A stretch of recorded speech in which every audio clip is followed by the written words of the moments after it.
El IPSAL es un instituto que se centra en los estudios de investigación básica y clínica para trasladarlo lo más pronto posible a los pacientes. Nos interesa mucho el transmitir a la sociedad lo que estamos haciendo, cómo lo hacemos y la utilidad que tiene para ellos. Novartis comparte con el IPSAL, con la Junta de Castilla y León, así como con otras instituciones y organizaciones, un interés genuino por fomentar la responsabilidad individual de cada uno de nosotros en el cuidado de la salud. Por eso, iniciativas como 12 meses cuidándote encajan a la perfección con el propósito de hacer accesible a la población general y a los pacientes en particular la formación y conocimiento necesarios para capacitarles en la adopción de hábitos saludables, el autocuidado de la salud y el conocimiento de la enfermedad crónica con la que puedan estar conviviendo. La importancia de iniciativas como esta promovida por el Instituto de Investigación Biosanitaria de Salamanca, coordinando a todos los agentes implicados, coordinando a investigadores, a clínicos, a asociaciones de pacientes, a la industria farmacéutica, todos de la mano hacia una medicina más personalizada, más eficaz y segura. Jornadas como esta de hoy, que por supuesto contará siempre con el impulso y el apoyo de la Consejería de Sanidad, pues son jornadas muy importantes para divulgar el conocimiento y concienciar sobre la enfermedad y las necesidades de las personas que las padecen.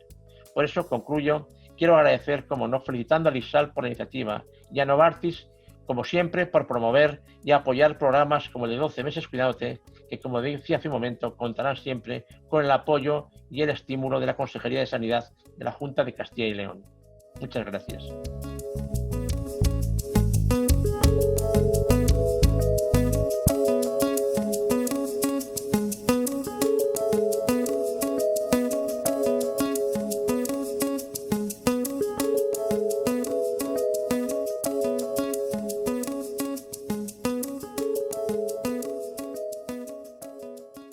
Buenas tardes y bienvenidos a la jornada de espondiloartropatías y sus causas y consecuencias.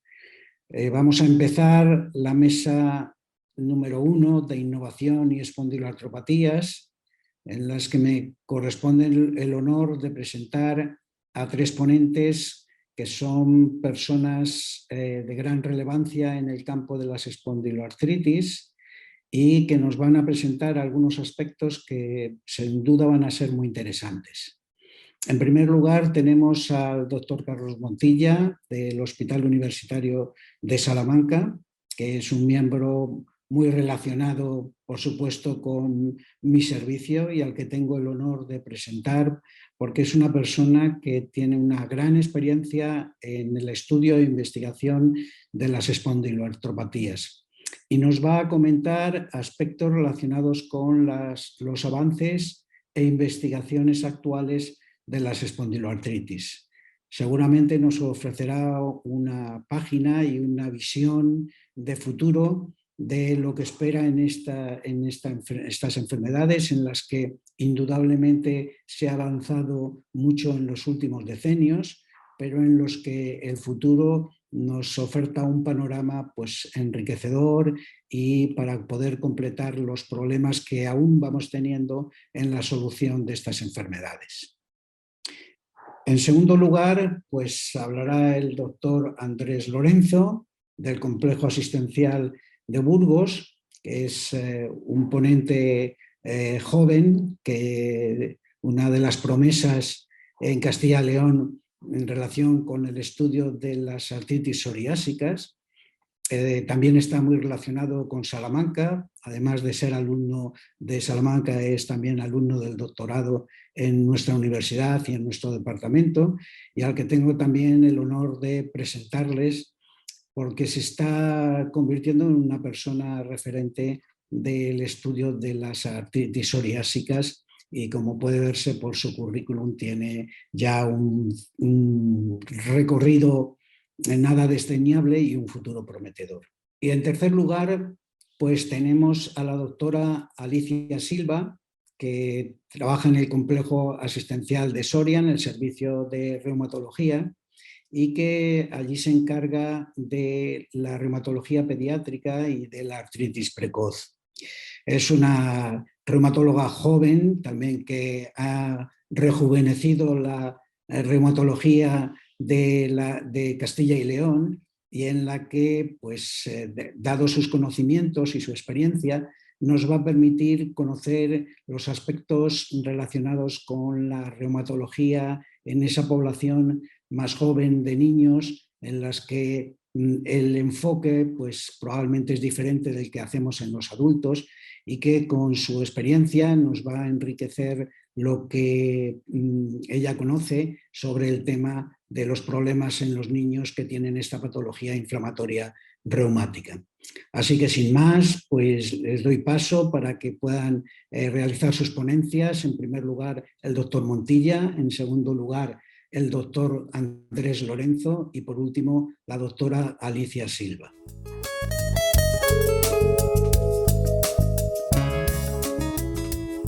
Buenas tardes, mi nombre es Carlos Montilla y ante todo agradecer a IPSAL la oportunidad que me brinda para comentaros las novedades dentro del campo de las artritis psoriásicas.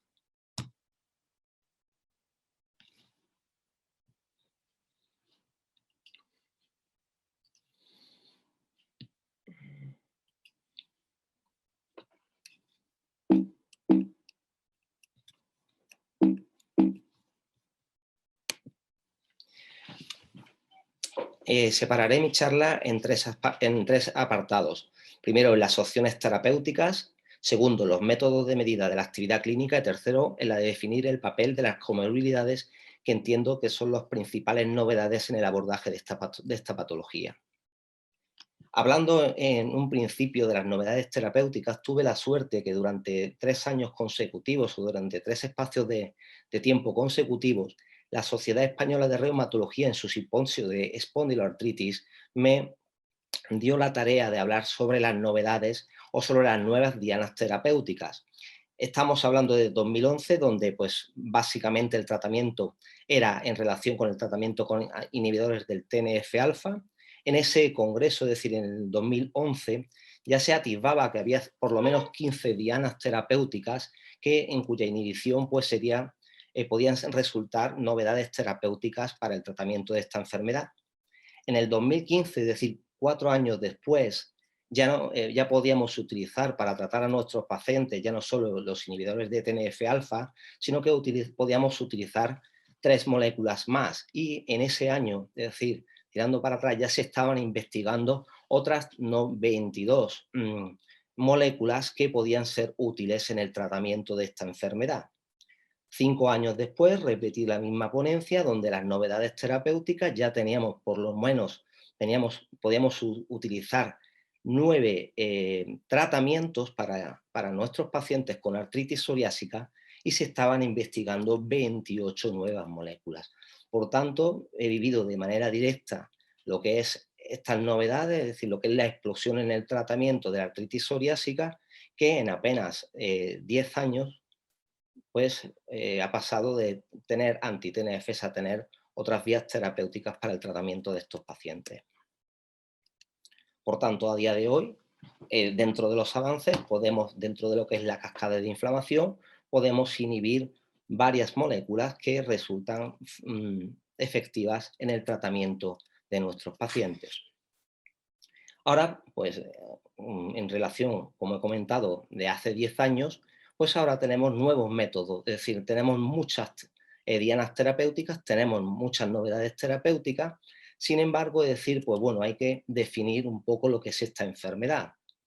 Esta enfermedad posiblemente sea dentro de las enfermedades inflamatorias crónicas articulares la que puede afectar más partes del organismo. Es decir, puede tener manifestaciones axiales, puede tener, lógicamente, manifestaciones articulares, puede afectar también a la entesis o puede producir dactilitis. Lógicamente, pues también puede, por propia definición, afectar a la piel o también a las uñas.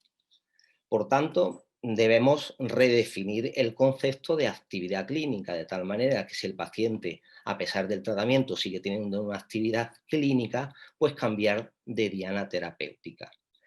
Hasta el momento del 2011 teníamos básicamente lo que era la medición adoptada de una afectación parecida como es la artritis reumatoide, por tanto utilizamos el DAS28. Pero como he comentado anteriormente, esta enfermedad consta de diversos dominios. Por tanto, se han empezado como novedades a intentar englobar estos dominios dentro de los parámetros de actividad de la enfermedad. Así se han descubierto, se han empezado a avanzar en CPDI, PASDAS, MDF o el PASAJAI. Es decir, distintos en relación que unos le dan más importancia a las manifestaciones articulares, a la sentesis o a las manifestaciones de la piel. Sin embargo, pues todos sabemos, tenemos las consultas bastante pobladas y pues pasar estos dominios a veces o estas manifestaciones es complicado. Por tanto, se ha optado a la facilidad y ahora mismo posiblemente el método de medida más comúnmente adoptado es el método de medida DAPSA, donde cogen un número de articulaciones dolorosas, tumefactas, el dolor, la actividad y lo que es la PCR. También es importante dentro de las novedades definir el papel de las comorbilidades. Esta enfermedad tiene numerosas comorbilidades que van de eventos cardiovasculares, ansiedad, depresión, diabetes, obesidad e hipertensión. En un principio, estas comorbilidades se medían básicamente en relación a lo que podía progresar. Se sabía perfectamente que la artritis psoriásica en estos pacientes estaba aumentado lo que es la incidencia de los eventos cardiovasculares, entonces se intentó un poco medir estos eventos, medir factores de riesgo en estos eventos. A posteriori ya no se vio, es decir, solamente que estas comorbilidades podían poner en peligro la vida del paciente, sino que se empezó a detectar que estas comorbilidades podían afectar a lo que es la actividad, como se muestra en esta diapositiva, donde los pacientes obesos pues tenían mayor número de articulaciones dolorosas, tenían mayor gravedad de afectación de psoriasis, una escala analógica visual del dolor general mucho mayor o una funcionalidad peor. De la misma manera se vio que aquellos pacientes que eran más obesos tenían menos posibilidades de ser efectivo el tratamiento con inhibidores del TNF-alfa. Así, en un estudio de 2014 se vio que aquellos pacientes que estaban sometidos a una dieta hipocalórica en relación a aquellos pacientes que tenían una dieta normal, pues aquellos pacientes con la dieta hipocalórica tenían más posibilidad de tener una mínima afectación, mínima actividad de la enfermedad, menor velocidad de sedimentación o una escala visual analógica. Por tanto, podemos decir que la obesidad era un factor que podía estar en relación con la poca efectividad de los tratamientos biológicos. Por otro lado, en la misma circunstancia, la depresión y la ansiedad se asoció pues al número de articulaciones dolorosas y tumefactas en concreto, es decir, la depresión y la ansiedad también podía estar en relación con la actividad de la enfermedad en nuestros pacientes. Pero ¿qué es lo que ocurre? Es decir, ¿en qué circunstancias volvemos a los tratamientos? A día de hoy, como he comentado anteriormente, tenemos numerosísimas vías terapéuticas o vías que inhibir que resultan efectivas en el tratamiento de nuestros pacientes. Pero curiosamente, este año también la Sociedad Española de Reumatología contó conmigo ya no para investigar qué nuevas moléculas podían ser útiles, sino para ver aquella artritis psoriásica que a pesar de tratamiento con estas moléculas fuera refractaria. Nos ponemos en dos escenarios. Es decir, el escenario en concreto que efectivamente, a pesar de todos los pacientes que tenemos de todas las terapias que tenemos para estos pacientes, pues casi el 20% pues tenían, a pesar de ello, una falta de eficacia de estas terapias y que esa falta de eficacia era mucho mayor según pues recibían sucesivos tratamientos. Como comentaba anteriormente, podemos decir que bueno, podemos pautarle a nuestro paciente e inhibirle pues la interleuquina 17A o el TNF-alfa a ese paciente con esa dactilitis y el paciente seguir con esa inflamación. Podemos intentar cambiar de tratamiento y el paciente seguía con esa inflamación y podemos poner un tercer tratamiento y el paciente puede ser refractario, es decir, que la inflamación persiste. Sin embargo, nos podemos encontrar otro escenario diferente. Pongamos por caso esta rodilla tumefacta de este paciente que tiene un dolor de 9, un dolor insuperable, que le hacemos un DAPSA, que el paciente tiene una actividad importante, le ponemos tratamiento y el paciente en concreto pues le hemos deshinchado la rodilla, pero sin embargo el paciente puede seguir teniendo un dolor insuperable, es decir, de 9/10, es decir, un dolor importante, y que en ocasiones ese dolor cambia las características presentándose como un dolor, quemazón, hormigueo, entumecimiento o como descargas eléctricas. Esto está relacionado porque, bueno, aparte del dolor nociceptivo, que es el que conocemos todos, es decir, el dolor provocado por un daño real del tejido no neuronal, secundario a la actividad de los nociceptores, en ocasiones nuestros pacientes con enfermedad inflamatoria interarticular pueden tener un dolor complejo de características neuropáticas.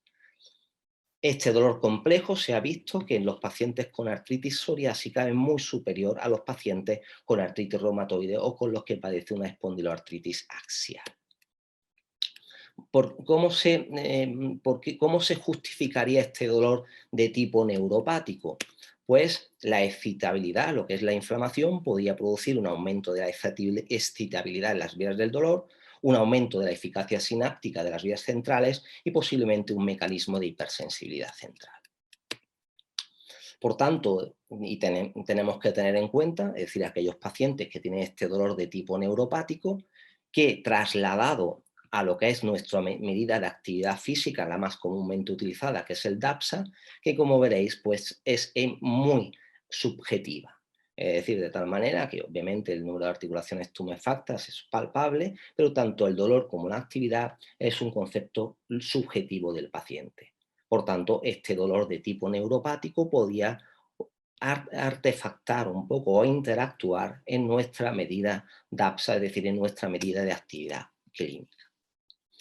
Por otro lado, hemos visto o se está viendo que tanto la obesidad, que hemos comentado anteriormente, que puede influir dentro de lo que es la actividad y también la ansiedad también, o la depresión, por tanto pueden ser factores importantes en la mayor o menor relación o la mayor intensidad de ese dolor de tipo neuropático. Esto sí se ha visto, es decir, hasta el 30% del dolor de características neuropáticas está asociado a trastornos depresivos. Se relaciona también con la deprivación del sueño, de tal manera que a menor calidad del sueño el paciente puede tener una mayor intensidad de dolor de tipo neuropático, y también se relaciona ese dolor de tipo neuropático con la obesidad, fundamentalmente a través de la leptina, que interactúa con la transmisión neuronal y también tiene un efecto a través de los receptores específicos. La leptina, como sabéis, se produce a nivel de los adipocitos, que es esa grasa que rodea abdominal, esa grasa abdominal, que están en esta grasa abdominal, y la característica de esta hormona es que también tiene actividad inflamatoria, de tal manera que estimula los linfocitos CD4, y también produce un incremento de citoquinas mediadas por las células Th1.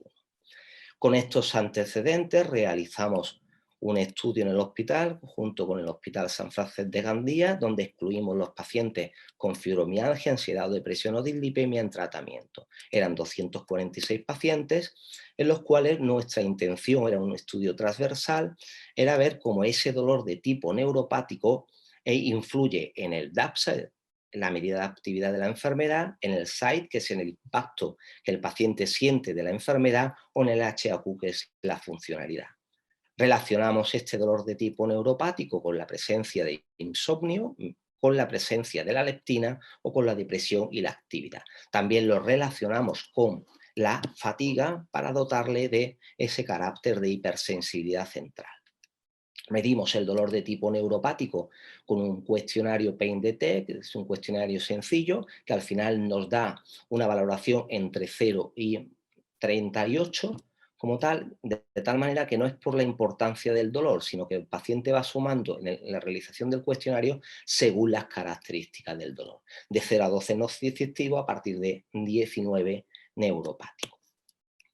Para ver la ansiedad y la depresión utilizamos otros cuestionarios, el HAT tanto para ansiedad y para depresión, 7 ítems en cada uno, muy sencillo, apenas 2 minutos para realizarlo. El cuestionario de sueño, el EASY, también 7 preguntas, apenas 1 minuto, y la fatiga la mensuramos con una escala cuantitativa de 0 a 10. Estas son las características de nuestros pacientes, donde hay que destacar que el 17% de los pacientes tenían un dolor de tipo neuropático. Es importante en estudios parecidos, similares, que no excluyan pacientes con fibromialgia, el dolor de tipo neuropático era en torno al 28% más o menos. Al quitar la fibromialgia, por tanto, tuvimos un tanto por ciento un poquito más bajo. Como vemos en esta diapositiva, el DAPSA, la actividad de la enfermedad, se relacionó con el dolor de tipo neuropático, la funcionalidad y el impacto de la enfermedad. Haciendo el análisis multivariable, obtuvimos que la leptina y el sueño en concreto justificaban casi en un 46% lo que es la presencia del dolor de tipo neuropático. Por otro lado, también relacionamos esa fatiga, es decir, esa fatiga con la presencia del dolor de tipo neuropático. La correlación era de un 0,45 y obtuvimos en la regresión pues una correlación significativa con una R cuadrado de apenas 0,20. Concluimos que el dolor neuropático era bastante frecuente en los pacientes, era relativamente frecuente en los pacientes, que ese dolor de tipo neuropático influía en la actividad de nuestros pacientes, que la leptina, lo que es y la calidad del sueño podía influir a su vez en el dolor de tipo neuropático, así como la fatiga. Esto es importante y vamos respondiendo a la pregunta, es decir, nos quedamos que ese paciente puede ser refractario porque tenga o porque manifieste, siga manifestando procesos de tipo inflamatorio, o puede ser refractario, como vemos en este estudio, porque los pacientes tengan un dolor de tipo neuropático. Esto nos hace la situación de quedar que a veces el reumatólogo, a diferencia un poco, del traumatólogo. El traumatólogo, ya sabéis que si no se opera, pues no le corresponde el tratamiento de ese paciente, y podemos decir que también el reumatólogo corre el peligro de aquel paciente que no tiene inflamación, que la inflamación se la hemos quitado con nuestras nuevas moléculas que utilizamos para la artritis psoriásica, que no es mío, cosa que no es cierto, pero sí es normal que tengamos que seguir apoyando al paciente, pues en ocasiones ya no solo, es decir, como medicina añadida, ya no solo tenemos estas vías terapéuticas tan novedosas y tan efectivas, con lo que se consideraba que, bueno, el centro de la psoriasis, es decir, del tratamiento de la enfermedad psoriásica, pues necesitaba, en este caso, ayuda. A lo mejor pues, necesitaríamos ayuda pues, para quitar un poco el tema de la ansiedad, un poquito el tema de la depresión, a lo mejor también un nutricionista para decirle a los pacientes que la pérdida de peso ya no solo influye en un trastorno mecánico, sino que posiblemente también le pudiera ayudar a la hora de quitar inflamación, una inflamación subclínica que es bastante frecuente en estos pacientes, y teniendo en cuenta que esa obesidad también puede afectar a lo que es la excitabilidad de las neuronas y por tanto producir ese dolor crónico que en ocasiones es difícil de tratar. Por eso, viendo el programa, no me pierdo la ponencia del compañero, el señor Miguel Ángel Montero de Vega, en el tratamiento de dolor crónico en espondiloartropatías. Por tanto, lógicamente, a día de hoy, como conclusión final, podemos decir que evidentemente en 10 años se ha avanzado muchísimo en el tratamiento de la artritis psoriásica a la hora de ver nuevas moléculas, de ver nuevas dianas de inhibición en la mejoría de nuestros pacientes, pero posiblemente tengamos que seguir ayudándolos viendo otras circunstancias como puede ser los hábitos de vida saludable, no solo para la eliminación o para la disminución de las tasas de infarto, sino para la mejoría sintomática de nuestros pacientes. Eso añadido, pues bueno, pues intentar tratar procesos añadidos que sabemos que empeoran la actividad de la enfermedad en nuestros pacientes, como pueden ser el insomnio, la ansiedad o la depresión. Muchas gracias por todo y gracias por escucharme.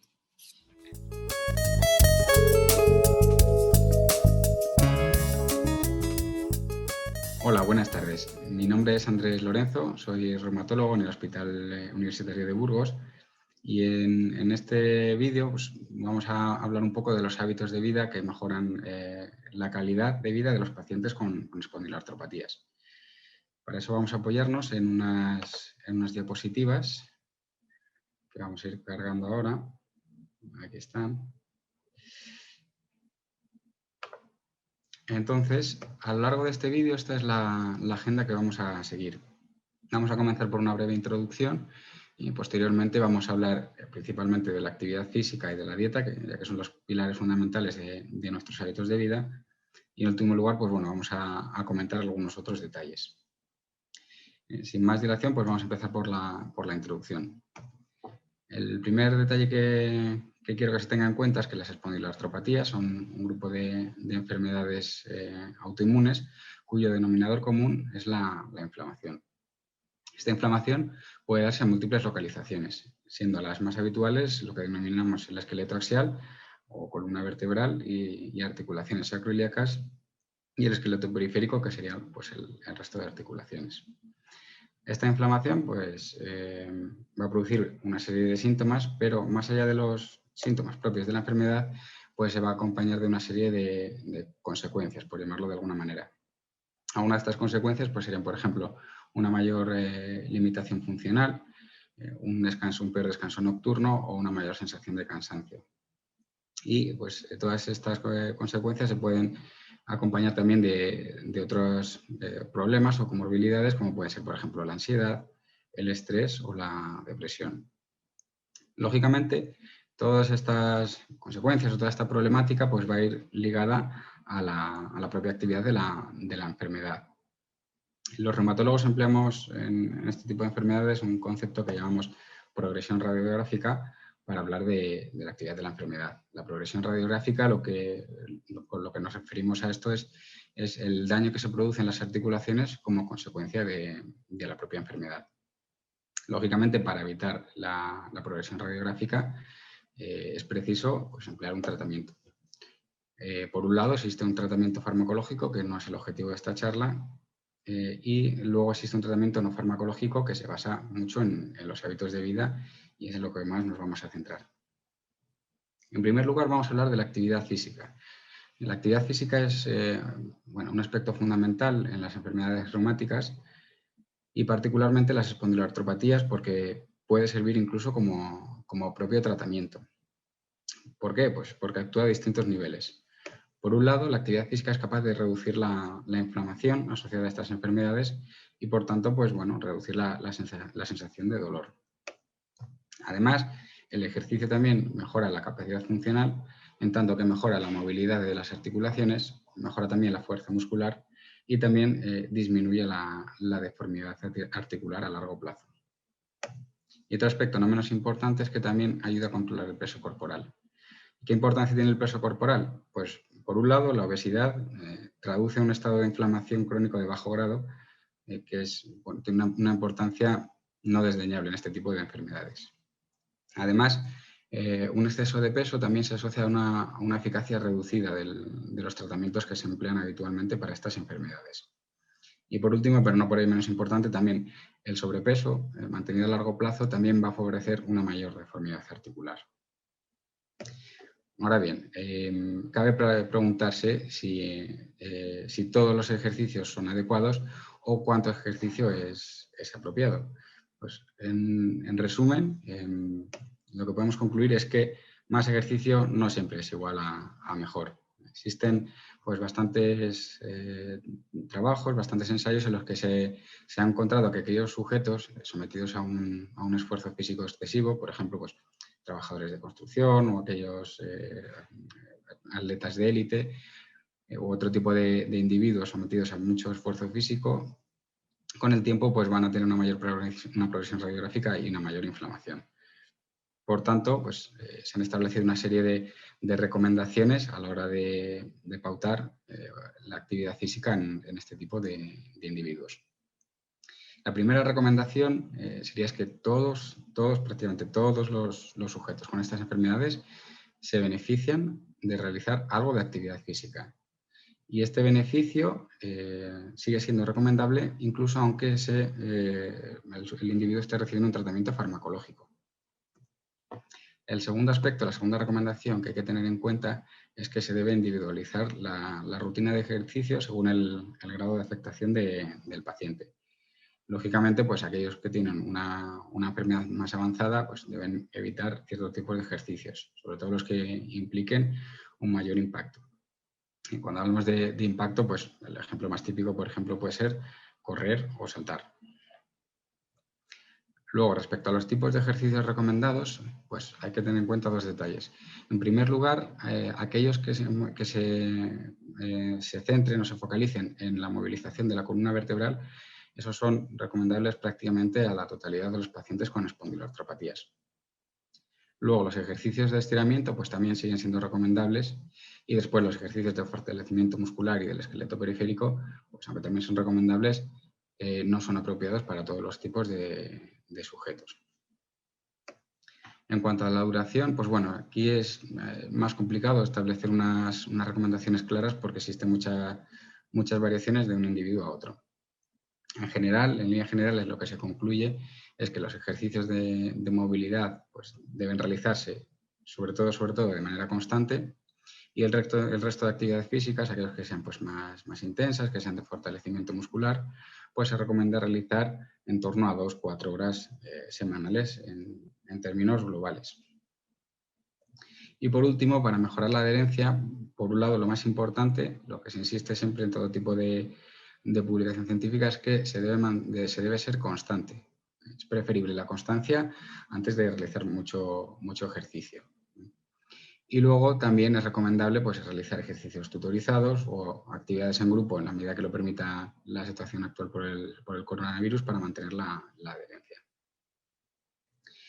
El siguiente aspecto del que vamos a hablar es de la dieta. Respecto a este tema, pues bueno, ha habido bastante debate, se han hecho también bastantes publicaciones con conclusiones o resultados un poco dispares. Si se busca un poco en Internet, pues no es difícil encontrar este tipo de recomendaciones, ¿no? Que se recomienda pues, una dieta que sea rica en antioxidantes, que se incluye sobre todo en verduras y vegetales, dietas que tengan también un alto contenido en ácidos grasos omega 3, limitar el consumo de grasas, colesteroles, azúcares y sal, evitar el consumo de alimentos procesados, y también en el caso concreto de las espondiloartropatías, pues hace años también había publicaciones que, pues bueno, que sugerían que reducir el consumo de almidón también podía favorecer una menor actividad inflamatoria de la enfermedad. Pero bueno, revisiones posteriores pues parece ser que indican que estas recomendaciones no han demostrado una clara mejoría ni a la hora de que aparezcan las espondiloartropatías o sobre la propia actividad de la enfermedad. Y realmente, pues bueno, si nos paramos a ver estas recomendaciones, un segundo nos damos cuenta de que son unas recomendaciones que no son específicas para nada, para espondiloartropatía. Son unas recomendaciones dietéticas que son aplicables a cualquier tipo de sujeto. En resumen, lo más importante respecto a la dieta es que se debe evitar la obesidad. ¿Por qué? Pues por los detalles que hemos comentado antes, porque la obesidad, por un lado, traduce un estado de inflamación de bajo grado, por otro lado también traduce una peor respuesta a los tratamientos que se emplean habitualmente, y por otro lado también porque favorece la deformidad articular. Y luego, para ir terminando, vamos a comentar algunos detalles sobre otros hábitos de vida que pueden influir. En primer lugar, el tabaco. El tabaco sí que se ha relacionado claramente con una peor capacidad funcional, también se ha relacionado con una peor respuesta al tratamiento y con una mayor actividad de la enfermedad. Por tanto, pues es recomendable para todos los sujetos evitar tanto el consumo como la exposición al tabaco. Y luego otro tipo de actividades que pueden favorecer también serían la terapia ocupacional o las actividades en el agua. Este tipo de actuaciones o de hábitos pues actúan de manera sinérgica con los tratamientos farmacológicos y son incluso recomendables cuando la enfermedad está controlada. Esto, bueno, pues tiene sentido en tanto que la terapia ocupacional y las actividades en agua no dejan de ser una actividad física. Y ya para finalizar, pues como conclusiones, Cuando me preguntan qué es lo que puede hacer el paciente con una espondiloartritis para mejorar su calidad de vida, pues yo siempre les digo lo mismo. No hay ningún tipo de secreto. Las recomendaciones que se darían serían las mismas que para un sujeto sin este tipo de enfermedades, que es realizar una actividad física de manera regular y evitar el sobrepeso a toda costa, realizar una dieta sana y equilibrada. El único detalle que puede merecer la pena o tener más en cuenta es, a la hora de realizar deporte, pues que no todos los tipos de actividades son recomendables y que se debe insistir en los ejercicios de estiramiento y de movilización articular. Y ya, pues nada más. Gracias a todos los que os habéis conectado por vuestra atención, por ver el vídeo, y espero que os haya resultado útil e interesante.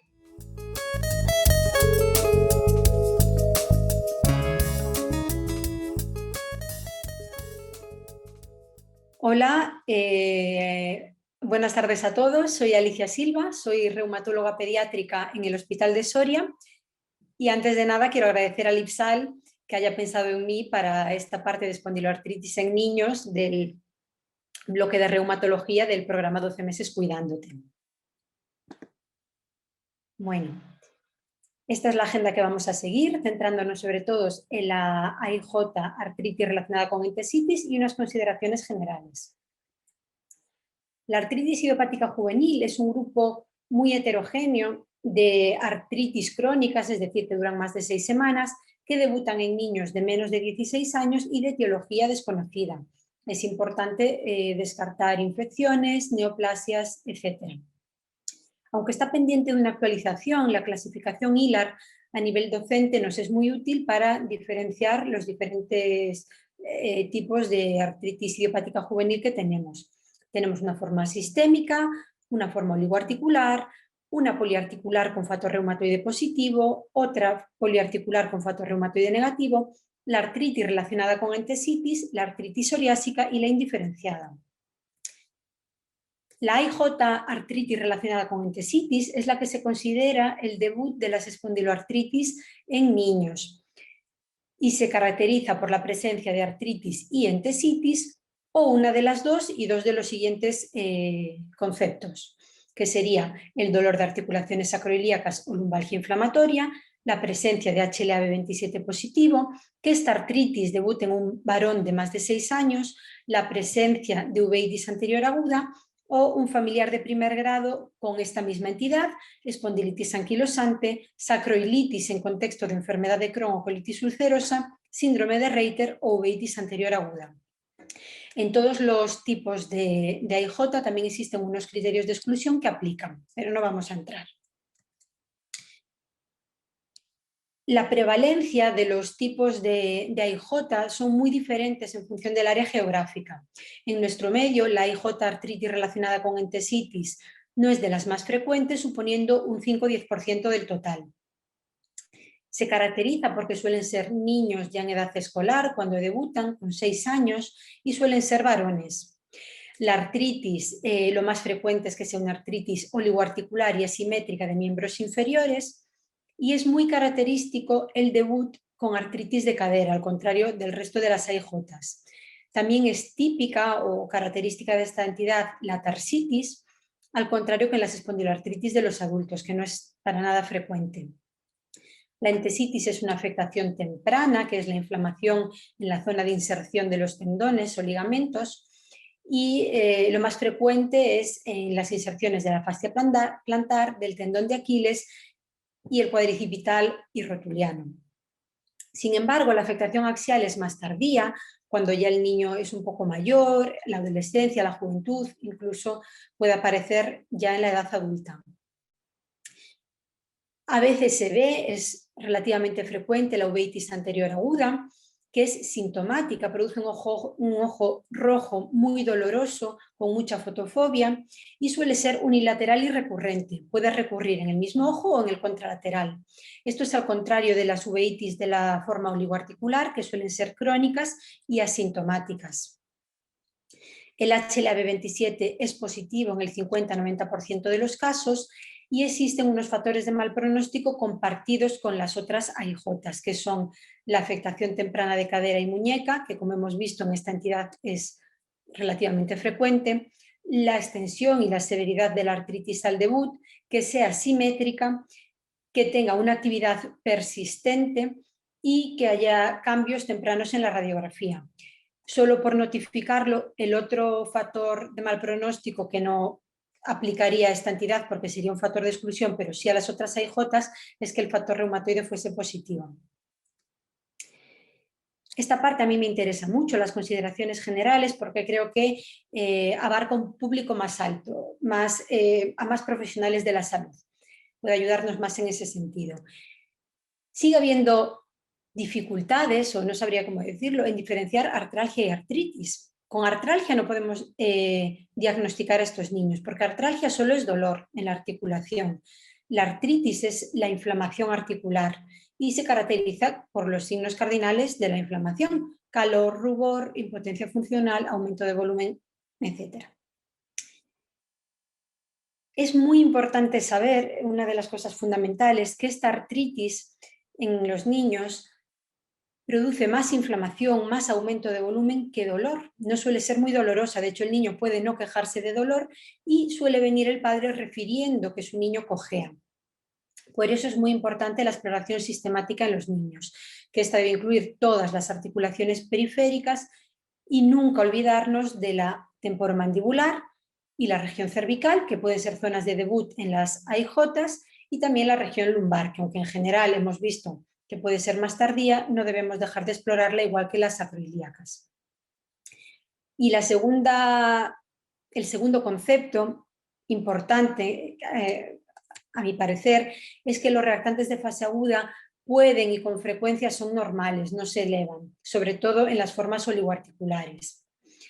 La rigidez matutina es común, igual que en las formas de adultos de artritis autoinmunes, y el manejo debe ser temprano para evitar las secuelas. Tenemos secuelas muy precoces como la atrofia muscular, que como comento aparece muy temprano, una vez se produce inflamación en una articulación. Tenemos las dismetrías, que ocurren por sobrecrecimiento de la articulación debido a la neovascularización de la inflamación. Podemos ver que una pierna es más larga que la otra porque ha habido una inflamación persistente de una rodilla. Tenemos otras secuelas ortopédicas como son la retrognatia por inflamación de la ATM no tratada. Y luego también es importante saber que una inflamación mantenida acaba produciendo efectos secundarios sistémicos como son los retrasos en el crecimiento. Como decía, el manejo debe ser lo más temprano posible y es fundamental la artrocentesis, sobre todo en las formas monoarticulares o oligoarticulares, porque hay que descartar que ahí haya una infección. En general, en las formas oligoarticulares va a ser suficiente para tratarlas con antiinflamatorios no esteroideos y cada vez más con la infiltración de corticoides. Depende de la edad del niño y nuestro entorno, las características del hospital, a veces la infiltración va a ser un poco más complicada porque podría ser necesario utilizar sedación, no siempre tenemos equipo de anestesia, pediatras fácilmente colaboradores, digamos, pero sería lo indicado. En niños más adultos, en niños más mayorcitos, incluso en 6 años, si es un niño muy colaborador, se pueden hacer igual que en los adultos sin necesidad de sedación ni nada más, en la misma consulta. Una segunda línea de tratamiento serían los fármacos modificadores de la enfermedad sintéticos, de elección el metotrexato, aunque si hubiese intolerancia o contraindicación para usarlo, podríamos también usar sulfasalazina, dolquina y leflunomida, pero con menores tasas de eficacia o menos experiencia. La prednisona, y siempre a baja dosis, sería una terapia puente mientras una segunda línea está haciendo su efecto, llegando a su efecto completo. Salvo eso, sería de utilidad en formas muy dolorosas de artritis o cuando los AINES no nos han funcionado. Y luego, como última línea, tenemos los fármacos biológicos. Estos que están aquí resaltados tienen aprobación en la artritis idiopática juvenil, el etanercept, el adalimumab, el abatacept y el tocilizumab, y el anakinra y el canakinumab solo en la forma sistémica. Fuera de estos, otros fármacos biológicos, pequeñas moléculas, etcétera, han mostrado buenos resultados en pequeños estudios, pero su uso, solo notificar que sería offline, de considerarlo necesario. Como conclusiones, recordar en el concepto de artritis idiopática juvenil forma artritis relacionada con entesitis como debut infantojuvenil de la espondiloartritis. Recordar que son artritis que producen más inflamación que dolor, por lo cual en niños debemos hacer una exploración física sistemática que incluya tanto articulaciones periféricas como axiales y no olvidarnos nunca de la temporomandibular, que los reactantes de fase aguda pueden no elevarse y que el manejo debe ser lo más precoz posible para evitar tanto las secuelas locales como las sistémicas. Aquí dejo una bibliografía por si alguien quisiese profundizar un poquito más en el tema. Y nada más, muchas gracias por vuestra atención.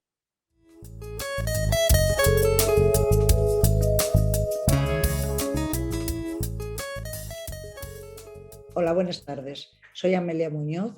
En primer lugar, quiero dar las gracias por la amable invitación para moderar esta mesa en hoy para hablar de espondiloartropatías. Pero primero me van a permitir que les diga muy brevemente qué es ADCIL.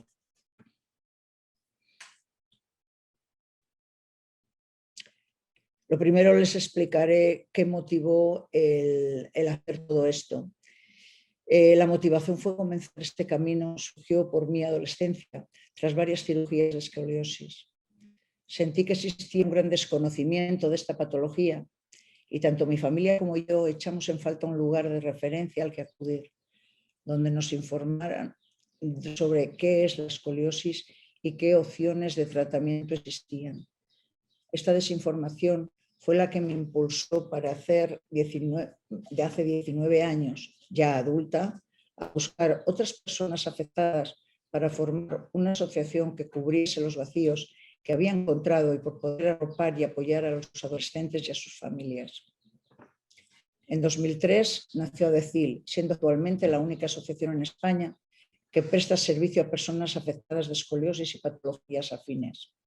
Con este objetivo, ADCIL abrió el Centro de Rehabilitación y Fisioterapia en Arroyo de la Encomienda en 2011, sede cedida por el Ayuntamiento. En 2017 se inauguró un nuevo centro destinado a adultos en Arroyo de la Encomienda, PRECOVE, Unidad de Prevención y Recuperación de Columna Vertebral, en el Centro de Salud Pisuerga, entre ellas para atender otras patologías de columna como la que hoy nos trae a esta reunión, que es las espondiloartropatías. Entre nuestros fines más importantes está fomentar el establecimiento de relaciones entre la asociación y el sistema médico-sanitario, aportar información sobre prestaciones y recursos, tanto médicos como sociales, así como trámites a realizar y ayuda a gestión de los mismos, facilitar el acceso a programas de fortalecimiento de autoestima, superación de dificultades, orientados tanto a pacientes como a sus familiares, realizar campañas de detección precoz, con el fin de detectar casos no diagnosticados de alteraciones en la columna vertebral en edades tempranas, orientar a los educadores, así como a los padres, de los signos que se pueden alertar sobre posibles patologías de columna. Formación de personal sociosanitario vinculado a patologías de columna vertebral. Ofrecer una rehabilitación específica para personas afectadas por escoliosis, hipercifosis e hiperlordosis y otras patologías de columna, encaminado al tratar de evitar la progresión de la curvatura y la incidencia de tratamientos quirúrgicos. Desde ADCIL, nuestro consejo es que siempre acuda a personas y organizaciones especializadas, donde podrá recibir información detallada y fundamentalmente fiable y correcta. Debe evitar falsas esperanzas o tratamientos maravillosos, que fuera de todo tipo de la ciencia aconsejan métodos de tratamiento y control de la enfermedad, no solo incorrectos, sino inapropiados e incluso perjudiciales. Bueno, muchas gracias por su atención. Como lo que hoy lo que hoy tenemos en esta reunión es las espondiloartropatías, damos comienzo a la segunda mesa titulada Mirando al paciente. Vamos a dar la bienvenida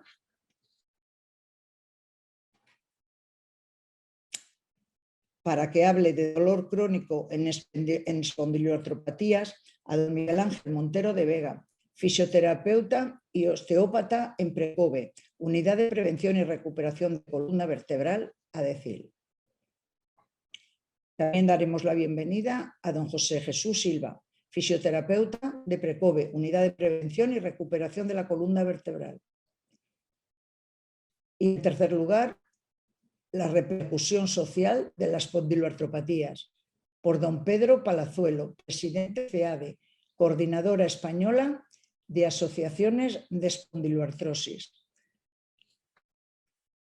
Adelante.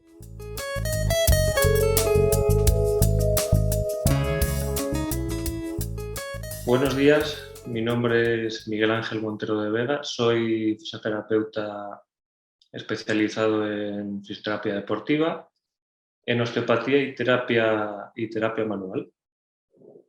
Nuestro equipo de trabajo está especializado en el trabajo en patologías de espalda y primero dar las gracias, agradecer poder aportar este granito de arena acerca de este tipo de patologías que vemos que son bastante complicadas de abordar, y por eso esta charla va dedicada a ese dolor crónico que vemos en este tipo de patologías e intentar hacer que pensemos un poquito distinto y que se vea un poquito cómo la solemos abordar desde aquí.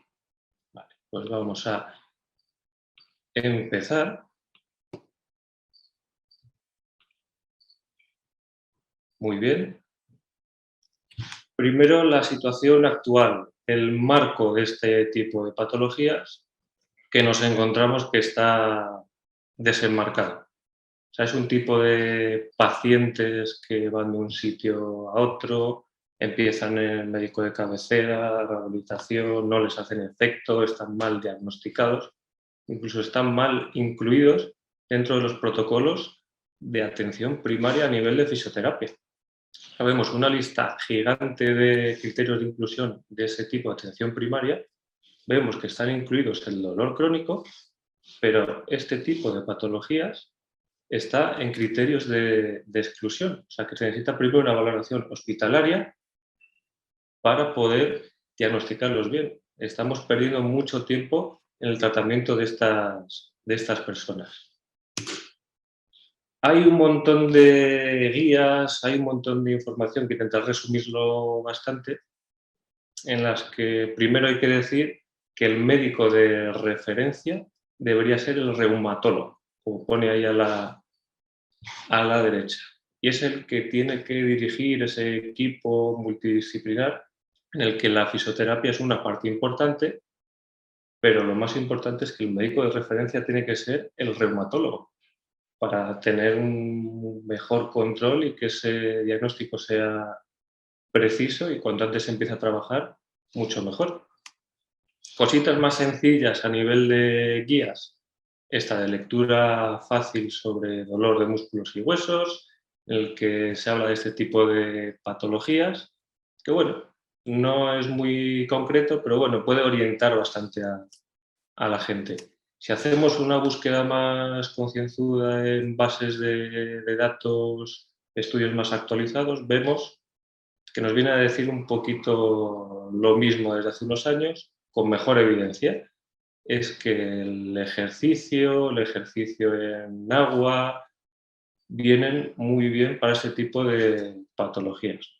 Aquí hay un montón de estudios. Y uno de los estudios de guías más importantes, como ya se ha hablado mi compañero José, es de las organizaciones como la EULAR, la ASAS, que establecen una serie de recomendaciones que vienen aquí a la derecha, muy bien explicaditas, aunque esté ahí en inglés, para los pacientes, acerca de que el tratamiento tiene que ser individualizado, que tienen que estar monitorizados, que se tiene que hacer un equipo multidisciplinar, y la tablita de la izquierda viene a decir que hay una serie de consideraciones futuras que es donde deberíamos insistir un poquito a la hora de investigar. Más tablas, hay un montón de información. Menos que otro tipo de patologías, por supuesto, porque está poquito estudiado, pero hay un montón de información y estamos viendo que hay un montón de... Estamos viendo que hay bastante evidencia de tipo 1B, 1A, o sea que estamos en muy buen camino para tratar este tipo de pacientes, que son de recomendaciones. Volvemos otra vez a la EULAR, recomendaciones de actividad física para ese tipo de pacientes. Y vemos que hay ya un montón de evidencia. No me lío mucho más porque esto se podría explicar mucho más tiempo, pero es para que se vea que la fisioterapia, el ejercicio físico, es una de las claves para el tratamiento de este tipo de pacientes. Un montón de información, como comentó mi compañero José, ya no solo es tratar la movilidad, hay que hacer ejercicio cardiorrespiratorio, ejercicios de resistencia, flexibilidad, neuromotor. Pero bueno, aquí encontramos un problema, que hay un montón de información, están muy bien descritas, pero nos encontramos que no todos los pacientes tienen la misma condición. O sea, intentamos protocolizar todo, pero no todos los pacientes llegan igual. Entonces vamos ya a cómo nos llegan estos pacientes. Lo primero, esa palabra que escuchamos muy poco todos, dolor, me duele. Así es que llegan los pacientes así, me duele, me duele, me duele. Y ya le podemos decir al principio esas guías, tienes que hacer esto, que no nos va a servir para nada. Porque el dolor es algo muy complejo, multidimensional y sobre todo para más adelante, recalcar que abarca percepciones, emociones y comportamientos, que es algo muy complejo que nos dificulta en un principio, pero que nos tiene que dar paso a ese tipo de tratamiento que voy a comentar un poquito después en base a esta educación del dolor. Primero un poquito de autocrítica en tanto a cómo abordamos este tipo de pacientes. Primero, una pequeña crítica hacia nosotros, hacia los profesionales. Primero nos tenemos que educar nosotros, el profesional, para poder educar al paciente. Se está viendo que si transmitimos mensajes, como viene en esta primera tablita, negativos, que pueden dañar al paciente en esa percepción del dolor, estamos viendo que funcionan peor los tratamientos. Hay que empezar a dejar de utilizar, siendo realistas, hay que empezar a dejar de utilizar palabras como ponemos aquí, tienes la espalda de alguien de 70 años, tu espalda está mal, estás muy mal, como sigas así, esta es una frase que vemos a menudo, acabarás en una silla de ruedas. Va a ser así el resto de tu vida. Así, lo único que hacemos es que ese paciente entre en una burbuja, entre en un círculo vicioso. Tenemos que empezar a decir mensajes que vienen en esa tabla de la derecha. Empoderar al paciente, darle herramientas, animarle a que se mueva. Como pone por aquí, el movimiento es vida, es motion. Aquí vienen muy buenas frases, por ejemplo, esta es muy chula de utilizar. Tu espalda es una de las estructuras más fuertes de tu cuerpo. Vamos a dejar de decirle a la gente que tu espalda está mal, sino es justo lo contrario, es de las estructuras más fuertes. Por ejemplo, las frases que vienen arriba. Tener un dolor de espalda no significa que tengas una lesión. Y muy importante es que tu cerebro actúa como un sobreprotector, como un amplificador. Si intentamos educarnos de esta manera nosotros, nos comunicaremos mejor con los pacientes. Que es justo lo siguiente. ¿Qué podemos hacer desde el punto de vista de fisioterapia? ¿Cómo tratamos nosotros? Lo primero, una valoración lo más completa posible. Nosotros trabajamos con una valoración de 1 hora y a veces que se nos queda corto. En esa valoración intentaremos recoger todo de ese paciente, tanto desde el punto de vista físico, sus antecedentes, sus creencias, y una vez que tenemos esa valoración completa, podemos hacer un tratamiento más específico basado en esa evidencia que hemos visto antes, más nuestra experiencia, que estamos viendo que si no tenemos experiencias. Si no probamos cositas nuevas, no estamos viendo que avancemos muy bien. Y lo más importante, que he recalcado ya antes, esa comunicación. Esa comunicación es clave. Si no tenemos la confianza del paciente, no nos comunicamos bien, no llegamos a ese paciente, no vamos a resolver nada. Uno de esos puntos clave es ayudar a identificar objetivos específicos para cada paciente, adaptados, que sean fácilmente alcanzables. Si no vamos pasito a pasito y con objetivos que se puedan cumplir, también estamos viendo que fallamos en su tratamiento. Y lo primero que solemos empezar es la última frase que viene ahí abajo, es la educación del dolor. Aquí es una de las partes también más importantes de esta charla. Intentamos explicarle a la gente de manera o muy sencilla o un poquito más complicada, como viene en el medio, cómo se pasa de un dolor agudo al dolor crónico, cómo funciona el dolor. Pero lo más importante, por no liarme mucho, es el dibujito que viene aquí a la izquierda. Ese dibujito que está a la izquierda se lo ponemos a los pacientes y es súper importante que lo entiendan. El dolor no es algo físico solo, ¿vale? El dolor interviene la psicología, interviene las emociones, factores emocionales, como pone ahí, motivacionales, cognitivos y, cada vez más importante, factores biopsicosociales, el mundo social y cultural. Aprendemos a sentir dolor. Nos enseñan a sentir dolor desde pequeños. Nacemos con una tabula rasa que se llama de dolor, y esas creencias, sumado a todo lo demás que aparece ahí, es como percibimos el dolor. Por eso es muy importante que el paciente entienda esto. Y es lo que intentamos educarle, que se cambien esas creencias y esos comportamientos, esos mitos del dolor, que vienen muy bien señalados en estos iconos. Tenemos que reentrenar ese sistema del dolor y empezamos normalmente por esas creencias, como viene ahí. Si duele es que estoy provocando daño. Eso es falso. Mi dolor y funcionalidad limitada significa que no hay nada que pueda hacer. Totalmente falso. Podemos hacer un montón de cosas, pero hay que hacerlos pasito a pasito, como hemos dicho antes, marcándose bien los objetivos. Y esta es una de las más importantes. Y inclinarse y levantar algo hará que mi dolor de espalda empeore. Totalmente falso. Necesitamos, como comentó mi compañero José, necesitamos hacer ejercicio, necesitamos que el cuerpo sea fuerte. Y así es como empezamos a reentrenar el sistema del dolor. Una vez que estamos educando al paciente, estamos reentrenando esas creencias, esos mitos, ahí es cuando ese ejercicio, ese tratamiento bien planificado, basado en esas guías que hemos visto súper completas y esa experiencia, es cuando empezamos a notar que el paciente va a mejor.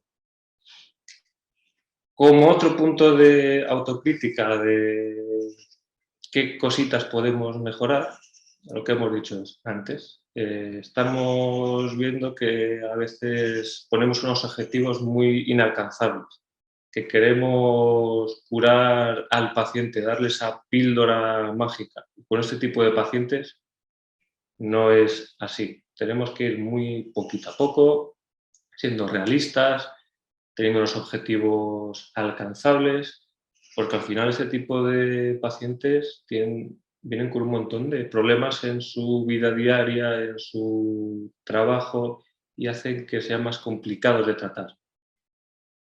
Como hemos dicho antes, no todos los pacientes son iguales, no hay que protocolizar todo. Intentamos, desde el punto de vista de la fisioterapia, protocolizar todo, estudiar todo, guiarnos por la evidencia, y es que cada paciente es un mundo. Entonces no podemos tratar exactamente a todos los pacientes, porque además vienen con un sinfín de tratamiento, nos vienen con un montón de tablas de ejercicio que son iguales para todo el mundo, han probado un montón de fisios, de medicación, han probado de todo. Entonces vienen a nosotros y por más que les digamos hay que seguir esta guía, hay que seguir esto, a lo mejor ya lo han hecho, a lo mejor el abordaje es totalmente distinto. Entonces, por eso es que se entienda que cada paciente es un mundo, nos va a llevar mucho tiempo, pero es la manera que estamos viendo que se mejora. Sobre todo intentar buscar que el paciente llegue a pensar como esta figurita de la izquierda. Es genial esta figura. Sobre todo que piensen, puedo confiar en mi cuerpo. El movimiento hace que mi cuerpo sea fuerte y saludable. Y aquí entramos los fisios. Si aparece el dolor, mi fisioterapeuta me da las herramientas para manejarlo. Mi dolor ya no me controla. Es seguro inclinarse y moverse. Todos esos mitos los vamos derribando y si llegamos que el paciente llega a pensar así, que entienda el tratamiento así, ya hemos conseguido mucho. ¿Vale? Hay un vídeo que solemos ponerle a la gente antes de acabar, que se puede buscar. Si lo ponéis, Tame the Beast. ¿Vale? Es algo que, bueno, es muy fácil de entender, muy visual, que los pacientes lo entienden muy bien para que empiecen a entender esta manera de trabajar. Y con esto ya termino. Espero que os haya servido un poquito, sobre todo para intentar cambiar un poquito esa manera de entender este tipo de pacientes, de intentar cambiar el manejo, de sobre todo basarnos en la educación, en esa comunicación, que empecemos a cambiarla un poquito.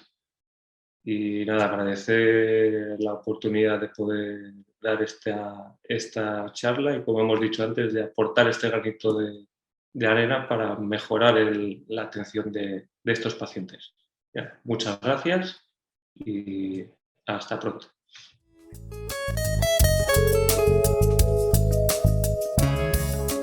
Buenos días, mi nombre es José Silva. Vengo a hablar un poco sobre la fisioterapia en las espondiloartropatías. Vamos a abrir un poco la presentación. Vamos a iniciar hablando un poquito acerca de las espondiloartropatías. Y empezamos.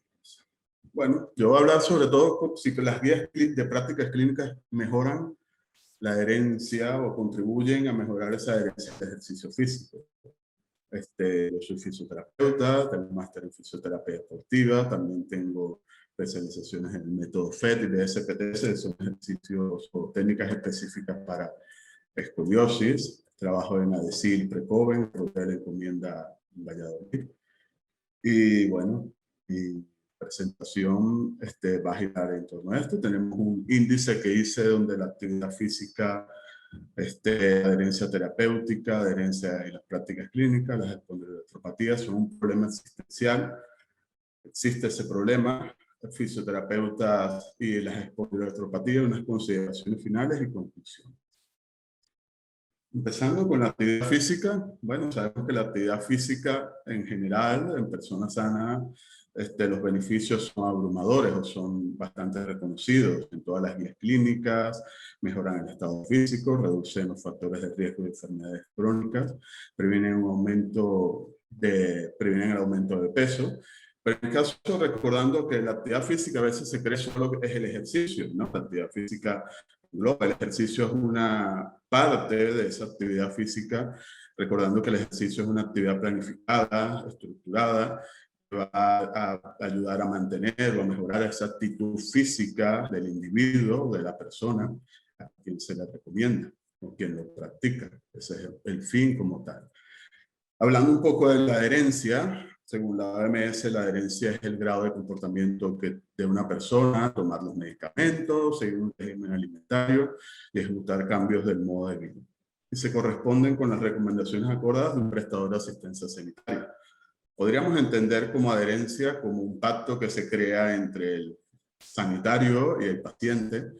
En este caso, la adherencia a nivel de ejercicio se puede decir como el inicio, continuar un programa, en este caso, en el caso de la fisioterapia, de sesiones o inclusive esa adherencia que puede tener el paciente, un programa de ejercicio que se le asigne para el hogar.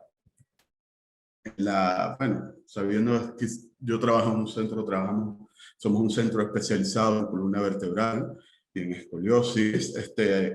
Trae que la guía de práctica clínica en dolor de espalda mejora, o sea, toda la parte del dolor, la función física, discapacidad, disminuyen las visitas a los tratamientos de fisioterapia y por supuesto hay una disminución de esos costes sanitarios, ¿no? A nivel de dolores de espalda baja, lumbalgias, eso es lo que se ha comprobado a nivel de la evidencia científica.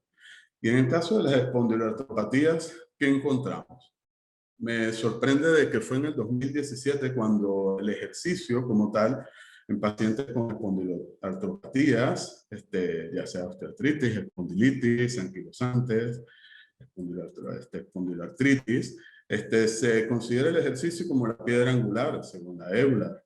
Y también una investigación bastante interesante de la CEADE hicieron un atlas de la espondiloartritis axial en el 2017 también, donde se comprueba que la actividad que realizan las personas, en este caso de espondiloartritis axial, mayormente es caminar, como lo pueden ver allí en el recuadro, pero me resulta algo interesante que la gimnasia de musculación o el mismo baile son cuestiones que se dejan a un lado, ¿no? Recordando que como que a todos los pacientes los mandan vaya a caminar y capaz eso a veces puede traer un poco de problemas por nuestra experiencia, sobre todo que vemos en los pacientes que asisten aquí.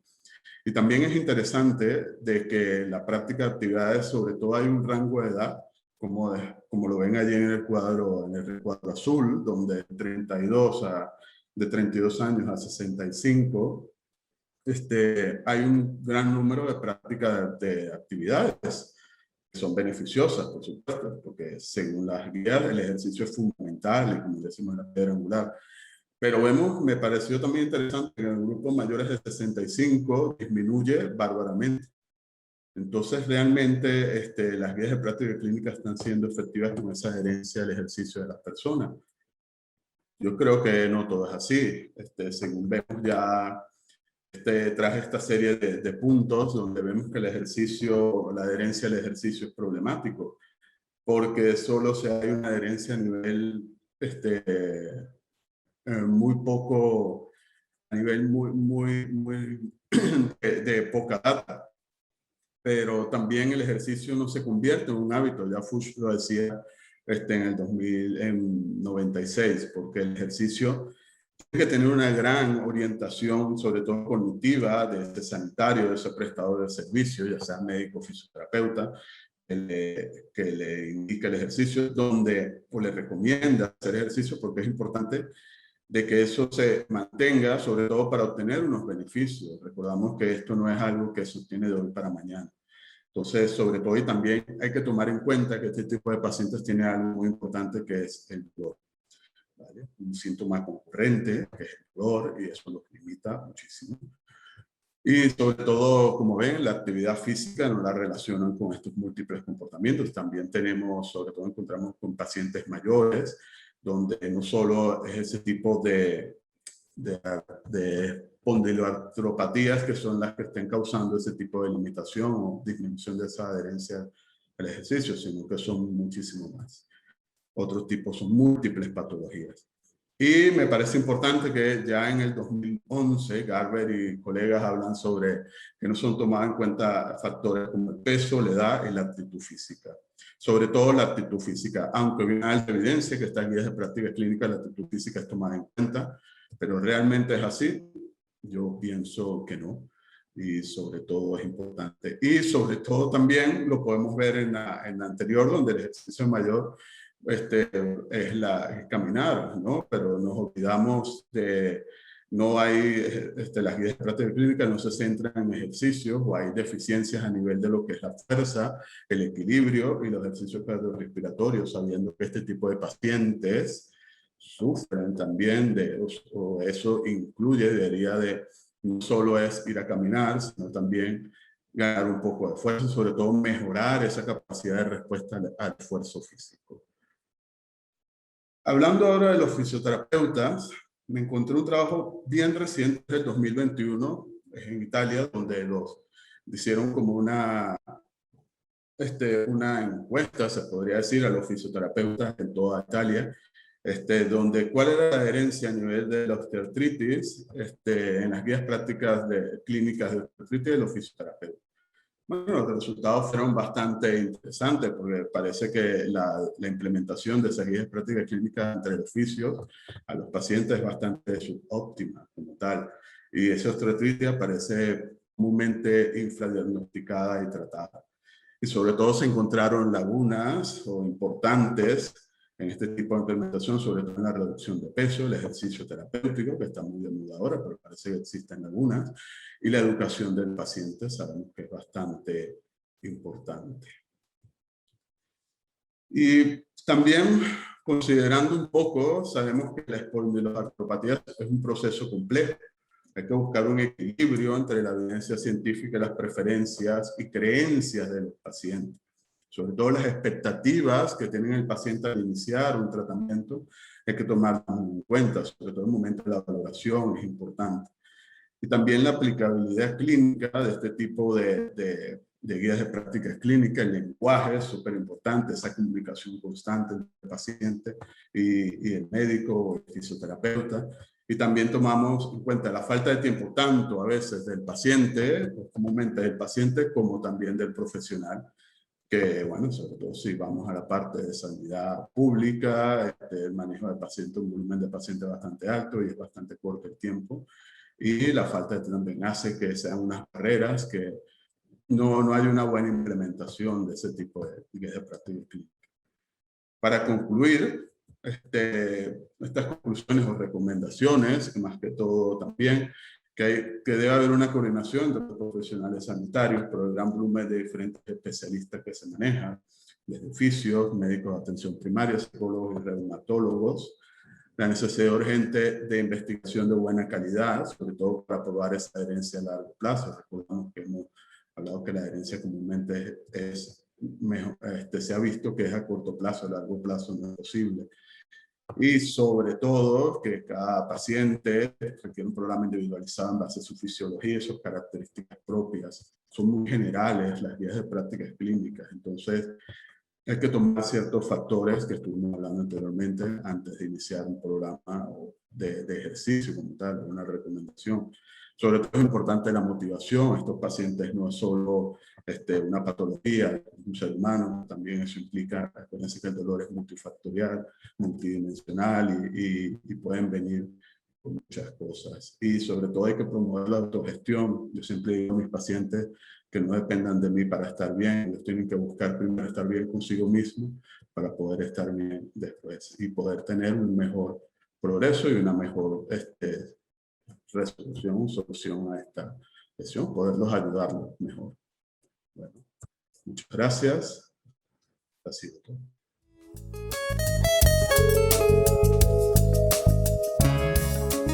Buenas tardes, soy Pedro Plazuelo Ramos, presidente de la Coordinadora Española de Asociaciones de Espondiloartritis. Quería agradecer a IPSAL la oportunidad que me brinda para daros a conocer un poco la coordinadora y lo que hacemos desde dentro y sobre todo el apoyo que prestamos a pacientes. Y bueno, había preparado una pequeña presentación para hablaros de lo que hacemos. Voy a compartir. Y bueno, la Coordinadora Española de Asociaciones, como viene en la primera diapositiva, nuestro lema es nuestra fórmula es la suma, que se incluyó hace ya unos cuantos años, porque consideramos que el trabajo conjunto es mucho más productivo y obtenemos mejores resultados que caminando solos. La Coordinadora Española está formada por 18 asociaciones. Este año pasado se han disuelto 2, éramos 20. Con la pandemia, pues bueno, hemos perdido ahí un par de asociaciones que no han sido capaces de aguantar todos estos obstáculos que nos han puesto la COVID. Dejo ahí mi correo de contacto por si alguien tiene alguna duda. Y bueno, como decía la Coordinadora Española, representamos asociaciones de espondiloartritis, principalmente de espondiloartritis axial.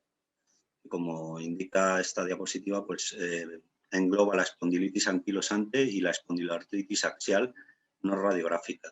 No son enfermedades raras, ni mucho menos, tienen bastante prevalencia en la población.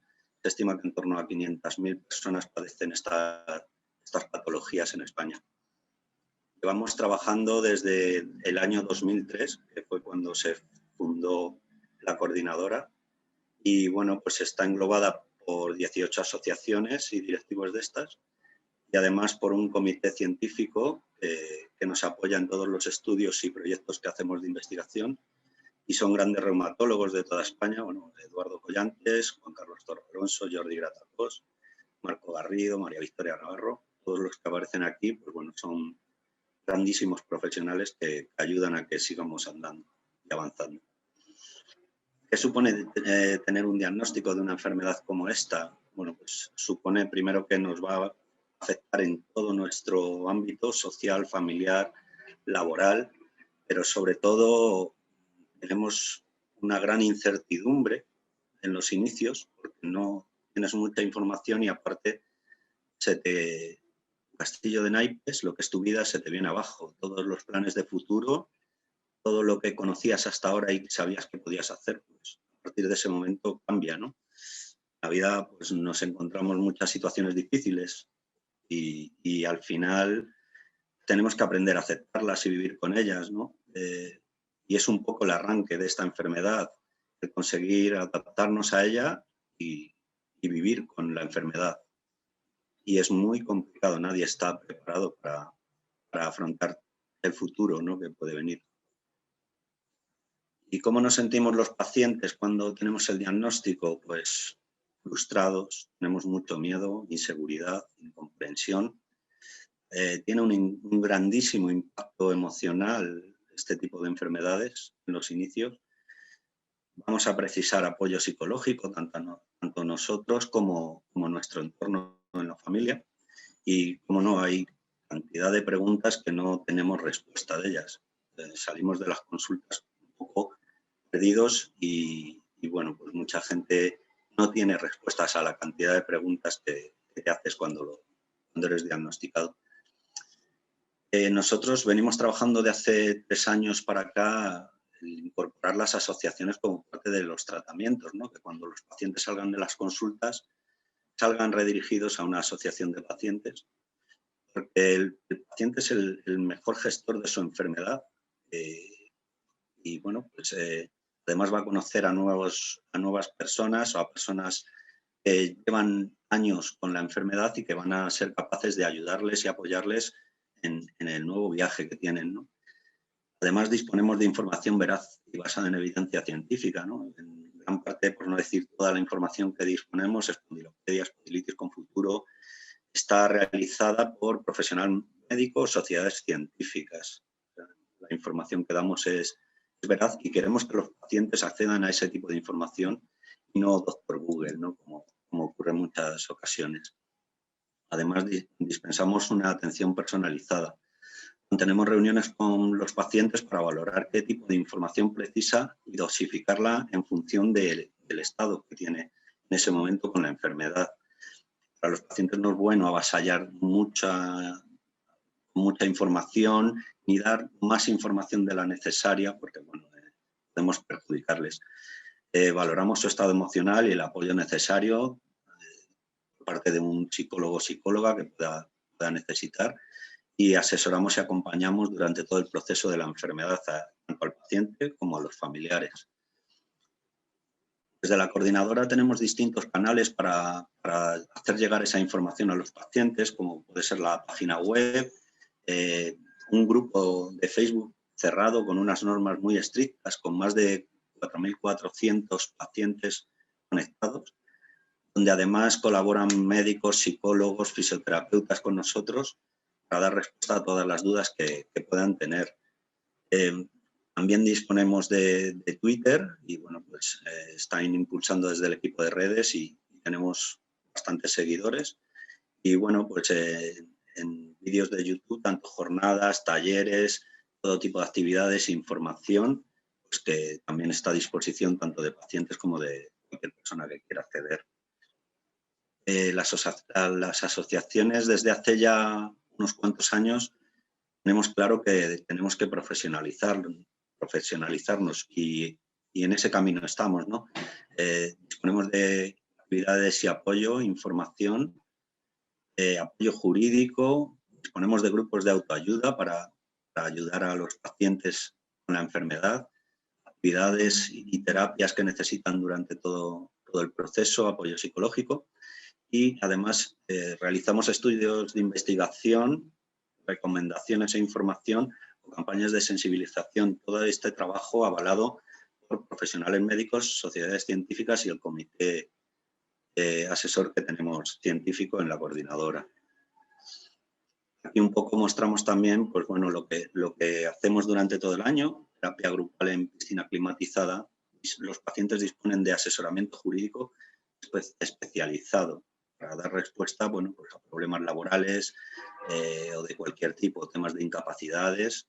Y además hemos puesto el foco desde que comenzó la pandemia por la COVID en el estado emocional o apoyo psicológico. Ya lo teníamos, pero en esta ocasión un apoyo de una coach en salud y bueno, pues se han venido realizando tanto talleres de yoga como talleres de coaching, gestión del estrés, hábitos saludables y bueno, pues están teniendo bastante buena aceptación entre los pacientes.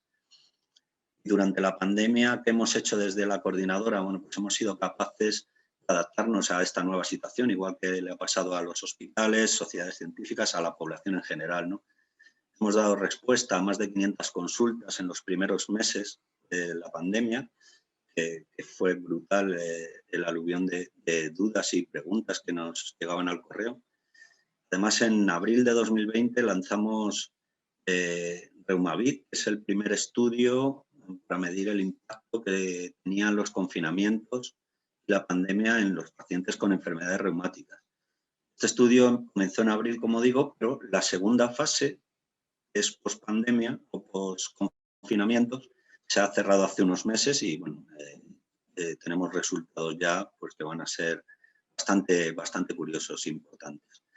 El servicio de farmacia hospitalaria con las asociaciones pues hemos facilitado el envío de tratamientos a domicilio, se ha reclamado el desabastecimiento de ciertos medicamentos durante varios meses en los cuales los pacientes tenían que dejar de tomar esos tratamientos porque no había ninguna farmacia en toda España. Y bueno, hemos tenido comunicación constante en los momentos más duros con los pacientes y familiares para que siguiesen estando activos y sobre todo no se sintiesen solos. En muchas ocasiones están solos. Realizamos proyectos de investigación, como decía, ¿no? Hemos realizado en 2017 el Atlas de espondiloartritis en España y ese Atlas sirvió de ejemplo para impulsarlo a nivel europeo, que se llamó el EMAS, y a nivel internacional se ha llamado el EMAS. Este proyecto ha sido realizado desde España y a posteriori apoyado para realizarse a nivel mundial. De hecho, ha tenido gran repercusión en el entorno médico. Y Reumavid, estamos en plena ejecución todavía con él y bueno, pues este año ya será finalizado seguramente. Y por poner un ejemplo, en Reumavid hemos llegado a medir pues, que el mayor impacto ha sido el emocional, ¿no? Muchos pacientes tenían hasta atención psicológica y bueno, pues han tenido que dejar esas consultas y bueno, adaptarse un poco a la situación.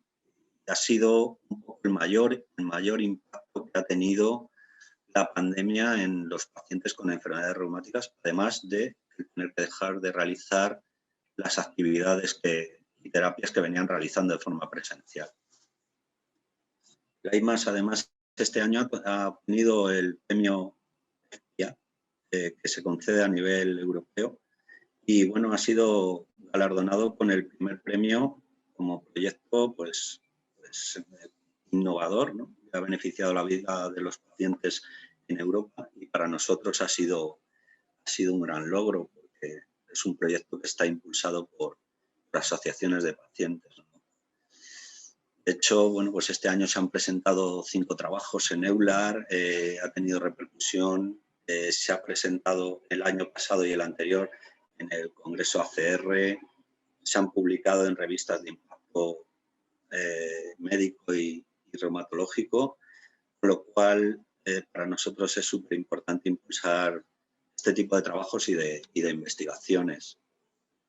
Esto es un ejemplo de, bueno, pues todo un poco lo que hacemos desde la coordinadora, ¿no? Y cómo implicamos al paciente y a que sea un paciente activo, que conozca la enfermedad y sobre todo que sepa afrontar la vida con la nueva situación y sea capaz de gestionarla, ¿no? De la mejor manera. Además, este año 2020 nos solicitaron formar parte del Comité Científico del Colegio Oficial de Médicos de la Comunidad de Madrid para realizar recomendaciones sobre la COVID-19, ¿no? Y para nosotros ha sido importante. Pertenecemos también a la Federación Internacional de Asociaciones de Espondiloartritis, ¿sí? Al Foro Español de Pacientes y a UNIMID, con los cuales tenemos trabajos conjuntos y tenemos muy buena relación. Aquí os he preparado, bueno, es un pequeño vídeo de una campaña que realizamos conjunta de varias federaciones nacionales, de lo que supone un poco el mostrar a través de un vídeo cortito qué es una enfermedad de este tipo para las personas que lo padecemos.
Y bueno, ya para terminar, agradecer, como decía, esta oportunidad para mostraros un poco así de forma resumida qué es la Coordinadora Española de Asociaciones de Espondiloartritis y el trabajo que realizamos. Y bueno, pues como dice nuestro lema, nuestra fórmula es la suma y no dejes que la enfermedad te impida cumplir tus sueños. Para mí fue un cambio brutal padecer esta enfermedad y bueno, he seguido con mi vida igual o mejor si cabe, he sabido adaptarla. Os he puesto un par de imágenes, una es un entorno que me encanta, que es de donde es mi madre, es Sanabria, la zona de Sanabria, el lago de Sanabria, donde pasamos los veranos, y la otra imagen es el grupo El Sueño de Morfeo y mi hija Ainhoa Plazuelo. La diagnosticaron de esta patología con 8 años y bueno, pues ahí fue una pequeña sorpresa con Juan Luis, el guitarrista, que también padece espondilitis anquilosante. Y bueno, mi hija ha cumplido sus sueños, hoy en día tiene 26 años, es enfermera y bueno, tiene una hija preciosa que es mi nieta y bueno, a pesar de la enfermedad, los sueños se pueden cumplir. Y muchísimas gracias por esta oportunidad.